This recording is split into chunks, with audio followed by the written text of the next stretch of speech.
والسماء ذات البروج واليوم الموعود وشاهد ومشهود قتل أصحاب الأخدود النار ذات الوقود জোরে পড়ুন আল্লাহু আকবার। আল্লাহ রাব্বুল আলামিন বলছেন, গোলাম শোনো, কুতিলা আসহাবুল উখদুদ, ধ্বংস হয়েছিল সেই আসহাবে উখদুদেরা, আন্নারি যাতিল ওয়াকুদ, যারা গর্ত খনন করে ইমানদারদেরকে, যারা গর্ত খনন করে ইমান আনার কারণে মুমিনদেরকে ওই গর্তের ভিতরে, আগুনের ভিতরে নিক্ষেপ করেছিল। আর এই নিক্ষেপ করার পিছনে শুধুমাত্র একটি যুবকের অবদান ছিল। কার অবদান ছিল? একটি মাত্র যুবককে কেন্দ্র করে, একটি মাত্র যুবককে কেন্দ্র করে হাজার হাজার মানুষদেরকে গর্ত খনন করে সে গর্তের ভিতরে আগুনে নিক্ষেপ করেছিল অত্যাচারী বাদশা। এই আসহাবুল উখদুদের সেই অত্যাচারী বাদশা, যে বাদশার নাম ছিল দাকিয়ানুস। এই দাকিয়ানুস ছিল একজন ভণ্ড প্রতারক এবং একজন মূর্তি পূজারী। কি ছিল বলেন? কি ছিল ভাই? মূর্তি পূজারী ছিল। সে মূর্তি পূজা করতো, শিরিক করতো। কি করতো? শিরিক করতো। এই জন্য ছোট্ট একটা বালক, ছোট্ট একটা যুবককে ধরা হলো, যে যুবকটা ছিল অত্যন্ত বুদ্ধিমান, যে যুবকটা ছিল অত্যন্ত সাহসী, এমন একটা যুবককে খুঁজে বাহির করা হলো। আমার প্রিয় ভাইরা লক্ষ্য করেন, ওই যুবককে খুঁজে বাহির করার পরে ওই যুবক প্রতিদিন তার বাসা থেকে আসতো দাকিয়ানুসের দরবারে, ওই অত্যাচারী বাদশার দরবারে আসতো ওই জাদুকরের কাছে জাদু শেখার জন্য। আমার প্রিয় ভাইরা, এখন ওই যুবক সে যে তার বাড়ি থেকে এই রাজার দরবারে আসতো, পথে একজন আলেম ছিল। কি ছিল বলেন? একজন আলেম ছিল, একজন আল্লাহওয়ালা ছিল। এদিকে জাদুকরের কাছে যায় জাদু শিখতে, আবার এদিকে ওই আলেমের কাছে যায় কোরআন আলেমের কাছে যায় আল্লাহর দ্বীন শিখতে।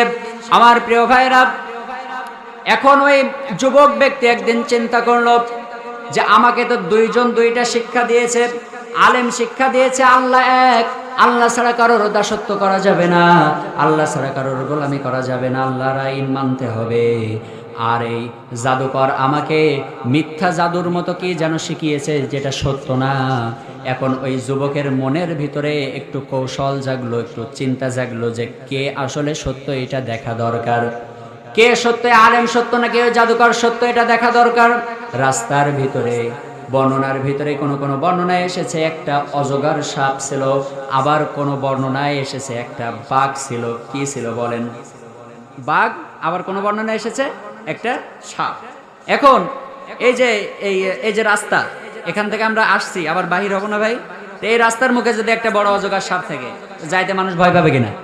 বা যদি একটা বাঘ ওইখানে থাকে, আমরা কি যাওয়ার দুঃসাহস দেখাবো না? তো এখন ওই যুবক যখন দেখতে পেল যে রাস্তার ভিতরে এই অবস্থা, যুবক মনে মনে চিন্তা করতেছে যে এই আমার পরীক্ষা করার বড় সুযোগ। সুবহানাল্লাহ বলেন। ওই যুবক পরীক্ষা গ্রহণ করার জন্য ওই রাস্তার ভিতরে প্রবেশ করলো।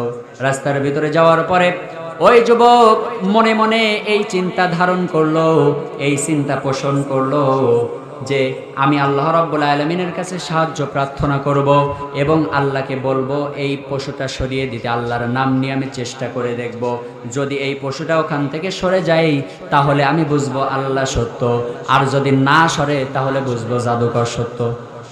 কথা বুঝতেছেন? আমার প্রিয় ভাইয়েরা, কথাটা তিনি মনে মনে উপস্থাপন করলেন।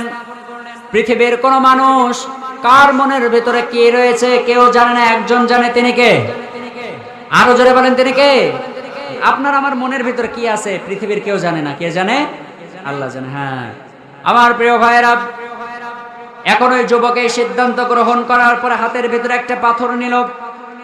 পাথর নেওয়ার পরে সে মনে মনে বলছে, ও রব্বে কারীম, যদি আলেমের দেয়া শিক্ষা যদি সত্য হয়, যদি তোমার দ্বীন সত্য হয়, যদি তুমি আল্লাহ রব হিসাবে সত্য হও, তাহলে এই পাথরের ওসিলায় বা এই পাথর নিক্ষেপ করার মধ্য দিয়ে এই জন্তু বা এই জানোয়ারটাকে, এই বাঘটাকে, সাপটাকে তুমি সরিয়ে দাও। এই বলে যখন ওই যুবক ছেলেটা এই পাথরটা নিক্ষেপ করলো এই সাপের দিকে বা বাঘের দিকে, সাথে সাথে আল্লাহ রাব্বুল আলামিনের কুদরতে আল্লাহ রাব্বুল আলামিনের দয়ায় ওই একটি মাত্র পাথরের আঘাতে ওই সাপটা বা ওই বাঘটা ইন্তেকাল করলো। এখন ইন্তেকাল করার পরে ওই যুবক তো এখন শিওর হয়ে গিয়েছে যে জাদুকর আমাকে যে শিক্ষা দেয় এটা মিথ্যা। জাদুকর যে শিক্ষা দেয় এটা কি ভাই? মিথ্যা। আর আলেম আমাকে যে শিক্ষা দেয় এটা কি? এটা সত্য। জাদুকর আমাকে যে শিক্ষাটা দেয় এটা হচ্ছে মিথ্যা একটা শিক্ষা, আর আলেম আমাকে যে শিক্ষা দেয় এই শিক্ষাটা হচ্ছে সত্য একটা শিক্ষা।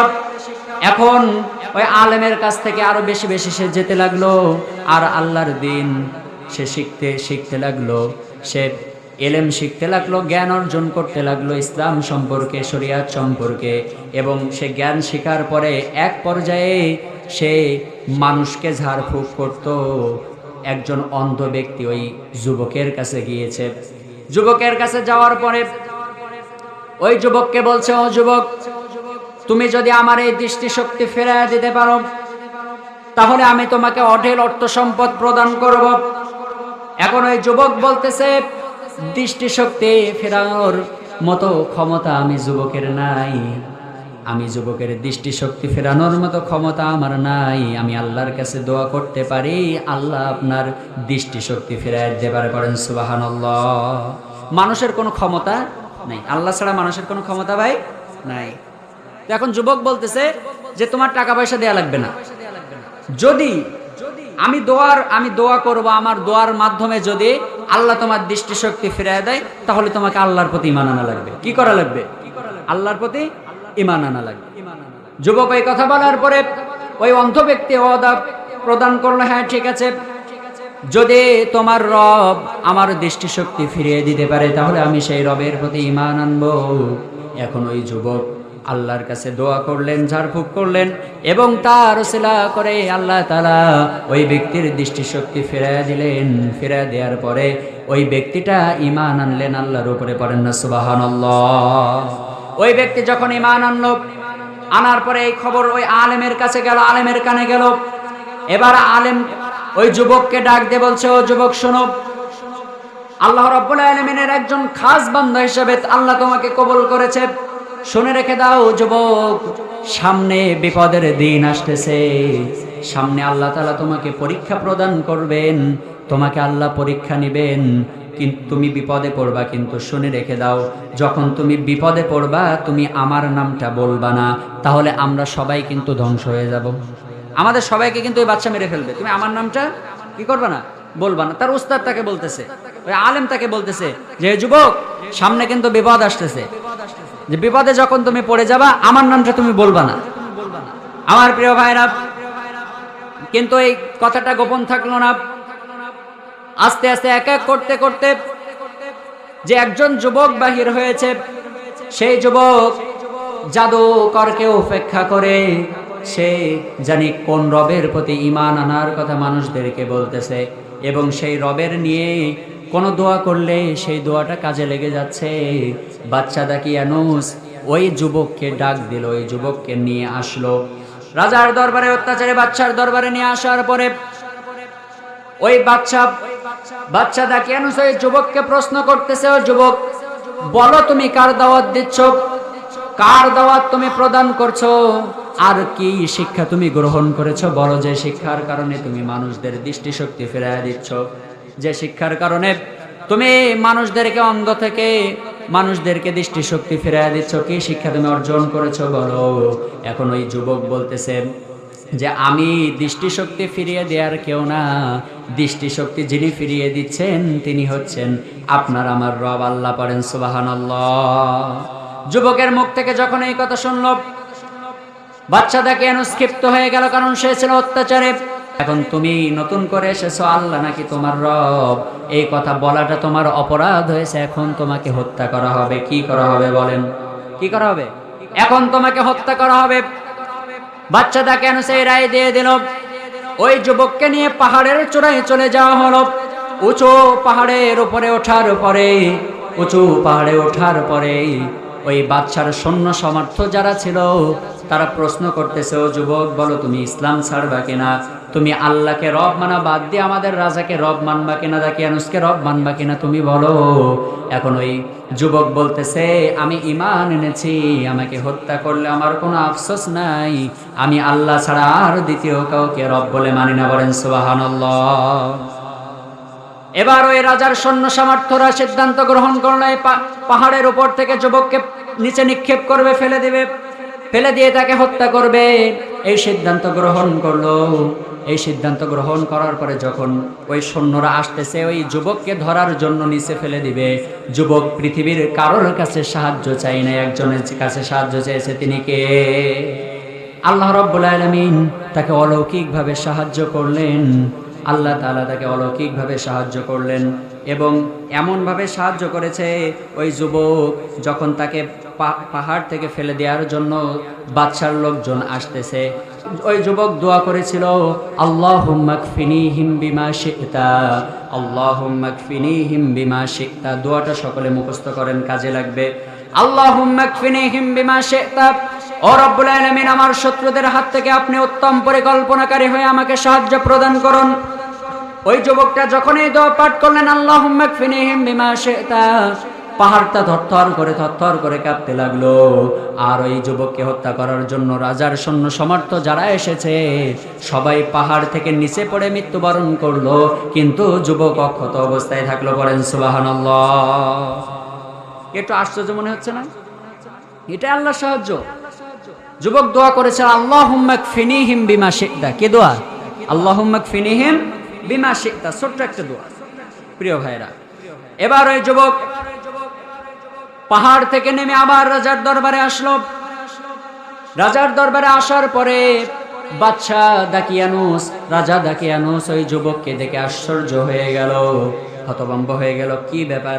এতগুলা সৈন্য সামর্থ্য আমি পাঠাইলাম, এতগুলা সৈন্য সামর্থ্য আমি পাঠাইলাম, এরপরেও তোমাকে হত্যা করতে পারলো না, পাহাড় থেকে তোমাকে ফেলে হত্যা করতে পারে নাই, তো কি হয়েছে? আবার অসংখ্য সৈন্য হাজির করলো, তাদেরকে নির্দেশ দিল, একে নিয়ে গহীন সমুদ্রের ভিতরে চলে যাও, গহীন সমুদ্রের ভিতরে চলে যাও, সমুদ্র থেকে তোমরা ওই জাহাজ থেকে সমুদ্রের ভিতরে নিক্ষেপ করে দেবা। বাদশার কথা অনুযায়ী অসংখ্য দাসদাসীরা তারা এসে, অসংখ্য সৈন্য সমর্থ এসে ওই যুবককে জাহাজে করে সমুদ্রের মাঝখানে নিয়ে গেল। আর বলতেছে, বল এবার কালেমা ছাড়বে কিনা, আল্লাহকে রব মানা বাদ দিয়ে আমাদের বাদশাকে রব মানবে কিনা বল। যদি মানিস তাহলে ছেড়ে দেয়া হবে, আর না মানলে জাহাজ থেকে ফেলে দেয়া হবে। ওই যুবক আবার একই দোয়া করলেন, আল্লাহুম্মা কফিনিহিম বিমা শি'তা। তার এই দোয়ার বদলাতে ওই জাহাজটা সমুদ্রের ভেতরে ঝড় উঠে গেল। ঢেউয়ের কারণে সমস্ত রাজার সৈন্য সমর্থরা তারা পানিতে পড়ে শেষ। বেঁচে আছে একজনকে। কে বেঁচে আছে?